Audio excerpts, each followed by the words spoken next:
소인이란 필요한 일을 지속해 나가는, 동시에 본인의 고통을 사랑하는 사람이다. 친구란 마땅히 건방짐과 침묵에 익숙해야 한다. 묻혀진 모든 진실은 독이 된다. 풍파가 없는 항해, 얼마나 단조로운가. 고난이 심할수록 내 가슴이 뛴다. 꼭 해야만 하는 일은 참고 견뎌야 할 뿐만 아니라 그것을 사랑해야 한다. 좋은 친구를 가진 사람은 반드시 좋은 아내를 얻을 것이다. 좋은 결혼이란 우정의 재능에 달려있기 때문이다.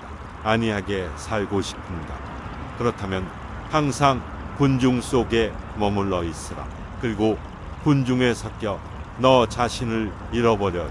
너의 양심은 너에게 뭐라고 말하는가? 본래에 너 자신이 되라. 더 이상 자신있게 사는 것이 불가능하다면 차라리 당당하게 죽음을 택하라. 도덕적인 경멸이야말로 인간의 품성을 손상시키는 그 어떤 종류의 범죄보다도 훨씬 더 혹독한 모욕이다. 창조는 괴로움으로부터의 구원인 동시에 삶의 위로가 된다. 그러나 창조하기 위해서는 본인의 괴로움이 따르면서 많은 변화가 요구된다. 철학은 대중들에게 종교를 대체하도록 함으로써 높게 평가된다. 나는 의도된 대로 산다. 내가 보기에 철학은 모든 것을 위험에 빠뜨리는 무시무시한 판이다. 내가 항상 그렇게 들어왔고 지금까지 그렇게 행해왔듯이 철학을 한다는 것은 얼음 덮인 산꼭대기 위에서 기꺼이 살아가는 것이다. 복수와 사랑에서 여자는 보다 야만적이다. 분개한 사람만큼 거짓말 잘하는 사람은 없다. 분노야말로 가장 빠르게 남성을 소진시킨다. 사람은 자기가 한 약속을 지킬 만한 좋은 기억력을 가져야 한다. 사람은 잠자코 있어서는 안 될 경우에만 말해야 한다. 그리고 자기가 극복해온 일들만을 말해야 한다. 다른 것은 모두 쓸데없는 것에 지나지 않는다. 결혼, 그것은 하나의 소망을 만들려고 하는 두 사람의 소망이다. 이를 이루려면 하나 이상의 것을 필요로 한다. 이런 의지를 가진 나는 서로의 곤경을 함께 하고자 하는 것을 결혼이라고 부른다. 결혼 생활은 긴 대화이다. 결혼하기 전 당신은 자신에게 다음과 같은 질문을 해보라. 나는 이 여자와 늙어서도 여전히 대화를 잘 나눌 수 있을까? 내연관계는 결혼 제도 때문에 타락된 개념이 되고 말았다. 부부 생활은 길고 긴 대화 같은 것이다. 결혼 생활에서는 다른 모든 것은 변화해 가지만 함께 있는 시간의 대부분은 대화에 속하는 것이다. 간단히 말해서 음악이 없는 삶은 잘못된 삶이며 피곤한 삶이며 유배당한 삶이기도 하다. 강한 신앙을 동경하는 것은 강한 신앙의 증거가 아니라 그 반대이다. 사람이 강한 신앙을 지닌다면 그 사람은 회의론의 사치에 빠질 수 있다. 개성을 가진 인간은 언제나 되풀이되는 전형적인 경험을 갖고 있다. 겉모습이란 진실인 척하는 것이다. 공동재산이란 단어는 그 자체로 모순되는 말이다. 공동의 것은 아무런 가치도 지니지 못한다. 괴물과 싸우는 사람은 그 싸움 속에서 스스로도 괴물이 되지 않도록 조심해야 한다. 우리가 괴물의 심연을 오랫동안 들여다본다면 그 심연 또한 우리를 들여다보게 될 것이다. 그 여자는 아름답고 영리하다. 그러나 유감스럽도다. 그 여자가 아름답지 않았더라면 훨씬 더 영리할 수 있었을 텐데 근시에 남녀가 사랑을 하는 것이다. 사랑하는 남녀를 치료하기 위해서는 약간 도수 높은 안경을 주면 낫는 경우가 있다. 인생이라는 사관학교에서 나를 죽이지 않을 정도의 것이라면 나를 한층 강하게 한다. 자기 책임을 나중으로 미루거나 타인에게 전가시키지 않는 것은 고귀한 일이다. 자랑스럽게 사는 것이 그 이상 가능하지 않을 때 사람은 자랑스럽게 죽어야 한다. 자유란 자기 책임에 대한 의지를 갖는 것이다. 절망에 빠져있는 사람을 보게 되면 어느 누구라도 용기가 치솟게 된다. 지상에서 원한에 사무친 열정보다 사람을 더 빨리 소모시키는 것은 없다. 연민은 최고의 모욕이다. 만일 성욕이라는 것이 이토록 맹목적이고 부주의하고 경솔하지 않았더라면 인류는 사면하고 말았을 것이다. 원래 성욕의 만족은 전혀 종족의 번식과는 결부되어 있지 않다. 성교가 번식의 의도를 갖고 있다는 것은 터무니없는 말이고 극히 드문 일이다. 만약 음악의 여신이 소리 대신 말로 하였다면 사람들은 귀를 막았을 것이다. 모든 신념은 거짓말보다 더 큰 진리에 위험한 적이다.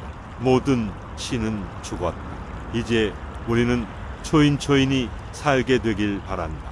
물론 여자는 남자의 친구가 될 수 있다. 그러나 친구 관계를 확고하게 지켜가기 위해서는 약간의 생리적 반감이 이를 돕지 않으면 안 된다. 사람은 쾌락이라 하면 성욕을 생각한다. 감각이라 하면서 육감성을 생각한다.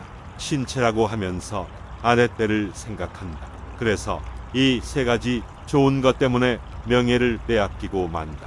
사랑이 두려운 것은 사랑이 깨지는 것보다도 사랑이 변하는 것이다. 삶이 있는 곳에 의지가 있다.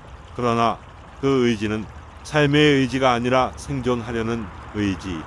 선에도 강하고 악에도 강한 것이 가장 강력한 힘이다.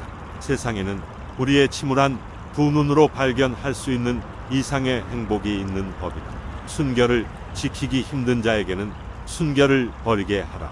억지로 순결을 지키게 함으로써 그 순결이 지옥의 길을 향하게 하고 영혼의 진창과 음욕의 길로 변하고 마는 것보다는 오히려 그 편이 낫다. 신은 죽었다. 신이 존재한다는 것은 불가능하다. 그리고 또한 신이 존재하지 않는다는 것도 불가능하다. 우리들 중 가장 용기 있는 사람조차도 자신이 정말로 알고 있는 용기가 무엇인지 알지 못한다. 아무것도 버릴 수 없는 자는 아무것도 느낄 수 없다. 아침에 눈을 뜨면 무엇보다도 먼저 오늘은 한 사람에게 만이라도 기쁨을 주어야겠다는 생각으로 하루를 시작하라. 알맞은 정도라면 소유는 인간을 자유롭게 한다. 도를 넘어서면 소유가 주인이 되고 소유하는 자가 노예가 된다. 언젠가 날기를 배우려는 사람은 우선 서고 걷고 달리고 오르고 춤추는 것을 배워야 한다. 사람은 곧 바로 날 수는 없다. 사람의 가치는 타인과의 관계로서만 측정될 수 있다. 사랑에는 항상 약간의 광기가 섞여 있다. 그러나 또한 그 속에서도 항상 약간의 제정신도 있다. 사랑을 하고 있을 때 사람들은 다른 어떤 때보다도 훨씬 더 잘 견뎌낸다. 즉, 사랑이라는 이름으로 모든 것을 감수하는 것이다. 어떤 남편들은 자기의 아내가 유혹당한 것을 한탄한다. 한편 대다수의 남편들은 아무도 자기의 아내를 유혹하려고 하지 않는 것을 한탄한다. 여성은 남성보다 아이들을 더 많이 이해하지만 남성은 여성보다도 더 어린 아이 같다. 여자가 벌집에 말벌처럼 거의 어디에서나 냉정함을 유지할 수 있다는 것이 바로 여자가 교활하다는 증거이다. 여자는 깊이 있는 척하는 겁대기이다. 여자는 사랑 때문에 자기를 사랑하는 남자가 생각하는 바대로 되어간다. 여자는 앙심을 품고 있지 않는다. 이런 속성은 타인의 불행에 동정심을 보이는 것과 마찬가지로 여자의 약함에서 오는 것이다. 여자를 만든 것이 신의 두 번째 실수였다. 여자의 처음이자 마지막 사명은 자식을 세상에 낳는 것이다. 얼마만큼 깊이 고뇌할 수 있는가가 인간의 위치를 결정짓는다. 연애에서 맺어지는 소위 연애 결혼은 오류를 그 아버지로 하고 욕망을 그 어머니로 한다. 오늘 가장 잘 웃는 자는 역시 최후에도 웃을 것이다. 오직 창조자들만이 그것들을 사라지게 할 수 있다. 중도로 치닫지 않는 생각이 세상을 주도한다. 용기는 사람을 죽이지 않고 더욱 강하게 만든다. 우리는 소에게서 배워야 할 일이 한 가지 있다. 즉, 그것은 반추업추 되새김하는 것이다. 우리의 운명은 우리가 아직 그것의 본성을 배우기 전부터도 우리에게 영향력을 구사한다. 오늘의 규칙을 폐기하는 것은 우리의 미래이다. 우리의 육체에서 가장 천한 부분은 성기이다. 또한 인간이 스스로를 신이라 생각하는데 가장 장애가 되는 것도 바로 이 성기이다. 가장 용기 있는 사람마저도 자신이 아는 것을 행동에 옮기는 용기는 거에 가지고 있지 못하다. 운명아, 비켜라. 용기 있게 내가 간다. 웃음이 없는 진리는 진리가 아니다. 위대한 것은 방향을 결정하는 것이다. 위대한 인간이란 역경을 극복할 줄 아는 동시에 그 역경을 사랑할 줄 아는 사람이다. 육체적 욕망은 사랑보다 더 빨리 커진다. 이 세상에서 가장 소상받기 쉬운 반면 정복되기 어려운 것은 인간의 허영심이다. 아니, 인간의 허영심은 손상받았을 때 오히려 힘이 커져서 어이없을 정도로 크게 부풀어 버린다. 인간만이 이 세상에서 깊이 괴로워한다. 그러므로 인간은 웃음을 발명하지 않을 수 없었다. 가장 불행하고 가장 우울한 동물이 당연히 가장 쾌활한 동물인 것이다. 인간은 똑바로 한자를 만들 수 없을 만큼 옹이가 많은 나무로 만들어졌다. 인간은 나무와 비슷하다. 나무는 높게 밝은 곳으로 올라가면 올라갈수록 그 뿌리는 점점 강하게 땅속 아래로 어두운 쪽으로 나쁜 쪽으로 향한다. 인간은 오직 사랑 속에서만 사랑의 환상의 그늘에 숨어서만 창조된다.